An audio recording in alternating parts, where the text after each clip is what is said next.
What is happening, folks? This is Connor Martinez down at John's Sporting Goods in Everett, Washington. We have another great how-to video. We are going to be sticking with the Scotty Downrigger. This is going to apply for both of them, the high-speed or the base model, the 1106. But I get this question all the time, and it's the easiest thing in the world, so I want to show you guys. We're going to show you how to change out the belt in case you burn your belt out, and we're also going to show you how to change the gear. And in an 1106, it's an 11-tooth gear. And in the high-performance downrigger, so the 2106s, it's a 14-tooth gear. So that's the only difference, but changing them out is exactly the same. So let's get into the video and let me show you how to do it.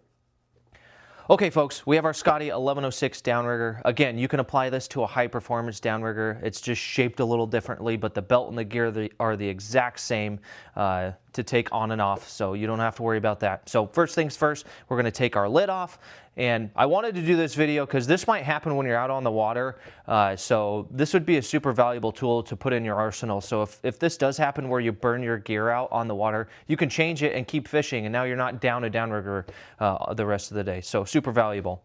First things first, take the lid off. We're going to unlock, pull off, super simple. Okay, so in order to get the belt off, we have to take the crank handle off, which is super easy. Take the crank handle off. Now that's everything that we're going to take off here. Super easy. To pull the belt off, you can see, just lift, pull off. Nothing to it at all. So we're going to replace that. I'm going to throw this one over here. And here's our gear. I guess the trickiest part of this whole ordeal is to get the cotter key off, which you can reuse the one that you take off, or I have all sorts of them, so you can just replace it. I just recommend replacing it, but if this is an emergency on the water, we're just gonna reuse it. So we're gonna pull our cotter key off, like so. Now you have a cap to the 1106 one that comes off, and then there's our gear. Super easy. Now this is the chassis to your motor, so this is how the thing's gonna operate and spin the gear. So we're gonna pull those off, super easy. First thing, if there's no grease underneath this gasket, which this one does have grease, which is good, but if there's no grease under this, pull the little gasket off and put grease. We'll just do it for the video's sake. We're going to add a little grease. This is just your regular automotive thick grease. Like we get it at AutoZone, so it's nothing fancy. It's just high temp grease.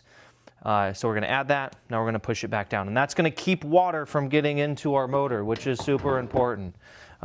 If it wasn't done out of the factory, which 99.99% of the time it is, but if it isn't and you notice there's no grease, just add some grease. Super easy. Okay, next we're going to add our 11-tooth gear for an 1106. If you have a high-performance downrigger, it's a 14-tooth gear. So we're going to put the gear back on, and you see there's a flat part to the chassis and there's a flat part to your gear, so you kind of just have to line it up, but again, you'll figure it out pretty quickly. We're going to put our lid back on it, or the top piece to the gear, and then we're going to put our cotter key in. And if you don't have the cotter key, it's obviously not going to stay on the chassis of the downrigger, so you do need to have it. Okay, there we go. Gear's on. Now let's put our new belt on. Boom. The part number to the 1106 belt is 1129, and for the high-speed downriggers it is 2129. So we're going to replace that, put a brand new belt. And this isn't a bad idea to do after every year or two. And then the tension doesn't have to be so tight you can't wiggle it. Like this one's, the tension is perfect. You want a little wiggle to it. If I pull it, it's catching the gears really well. Okay, now we're going to put our crank handle back on. We have our nut here, and this is going to kind of finalize and set everything together so it's not going to spin. Just like that. One more check and put our lid back on. That's how you replace them. It's a good idea, like I said, to do every year, or if you're a guy who doesn't fish as much, you could probably get 2 years out of it.